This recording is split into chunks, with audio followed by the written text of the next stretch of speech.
What's good, YouTube?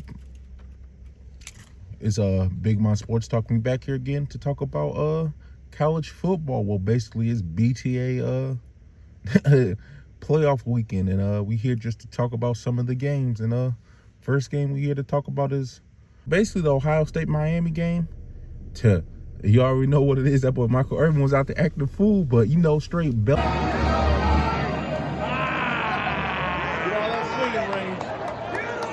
I told y'all not to come to this stadium.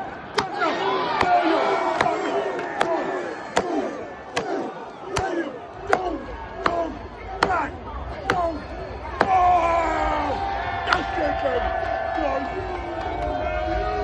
baby. To ass BTA, boy. Yeah, the game they basically won 24-14. It really wasn't a close game if you watch it.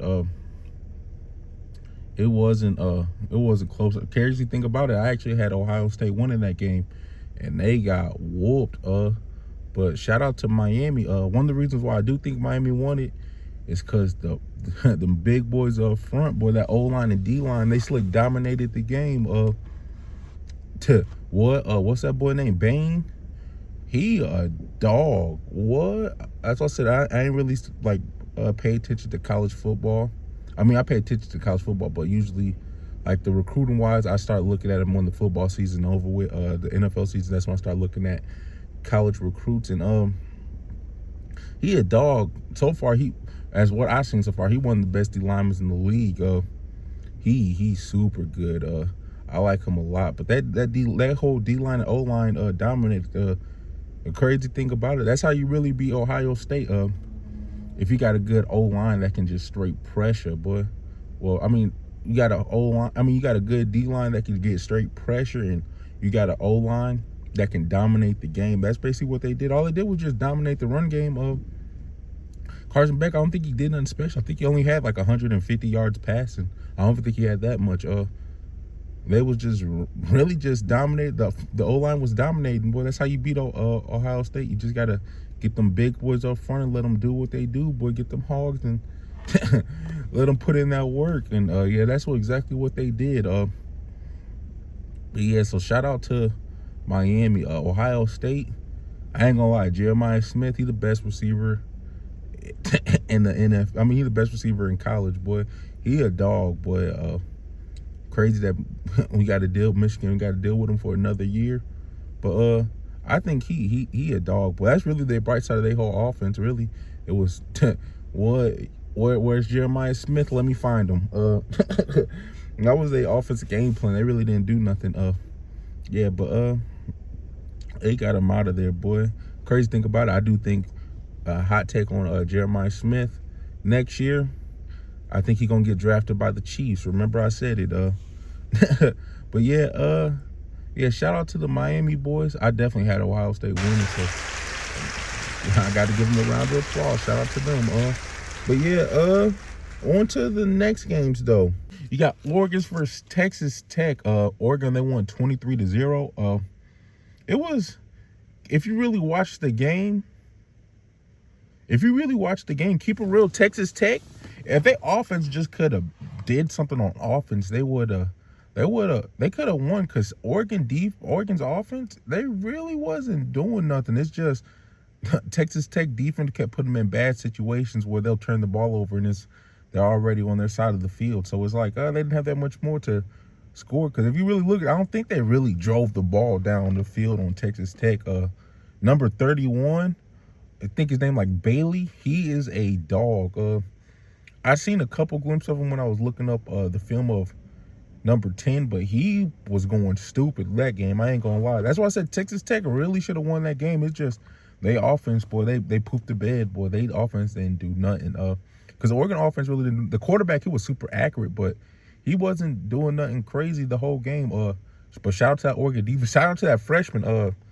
I forgot his number. He was number 4.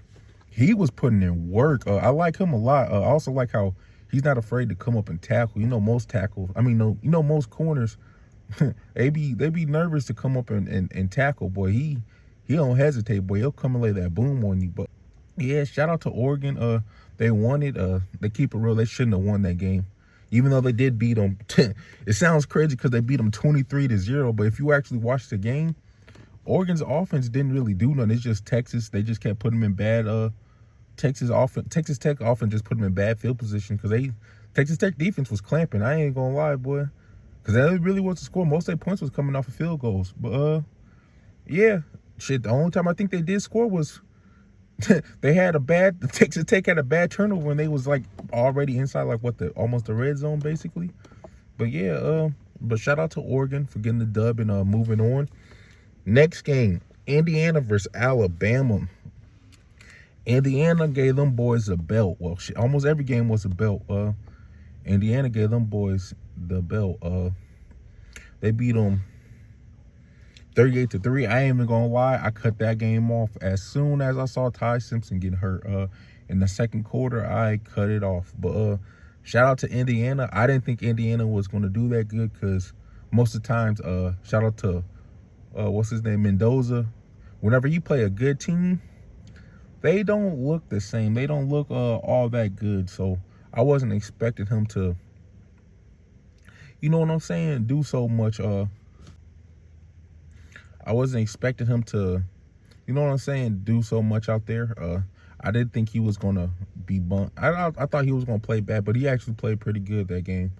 Well, when I saw the stats, but he actually did his thing. But so shout out to them for moving on and basically giving that belt to him, because they gave the belt to Alabama. And the last game was really one of the best games. I ain't gonna lie, the Georgia versus Ole Miss game. I ain't gonna lie, that was a really good game. I didn't think Ole Miss was gonna beat Georgia. Keep it real, I had Georgia going all the way and winning it. Well, both my teams I had winning this out. I had Ohio State and I had Georgia. I had one of them two teams winning it, but both of them out. But yeah, Georgia, that was a real good game. Shout out to the quarterback for Ole Miss. He did his thing. I ain't gonna lie. That throw at the end, even though it was pretty open, but that throw at the end so they could get in field goal range, because I thought it was finna go to overtime when Georgia kicked that field goal with it was like 50 seconds left. I'm like, yeah, it's finna go to overtime and Georgia finna pull this dub. But that quarterback made that good throw. He also had some crazy runs. But yeah, Ole Miss is a good team. I didn't think they was gonna do all this since Lane Kiffin left, but he did allow some of the coaching staff to go back and help coach them and all that.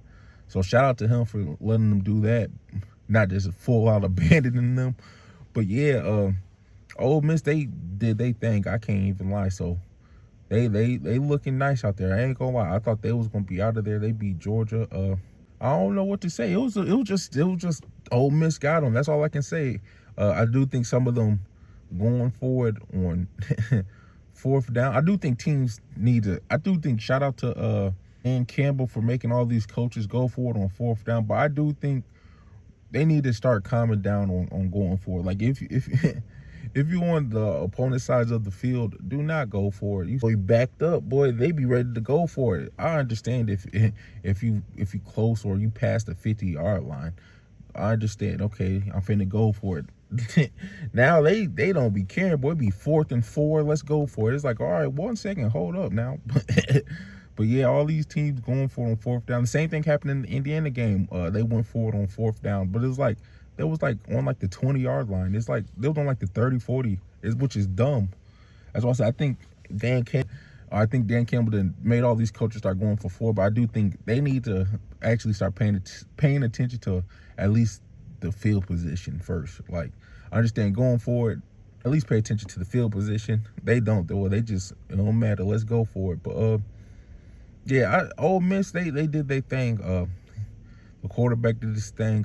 Perkins, the linebacker, number 4, the brush, he was doing good. But yeah, it really wasn't nothing like super crazy. It was just a really good game. That game, it was back and forth. I did thought Georgia was finna get up out of there. Once I saw that lead, and then I think this is the first time Georgia then lost when they was leading the fourth since like 2018 or something like that. So like I thought this game was over when Georgia had that lead going in the fourth. But shout out to them though. But I do got to just say this one thing about college football. Can we please move the games up? It ain't no point of what's the point of having them wait multiple weeks to play in the bowl game just for them to go.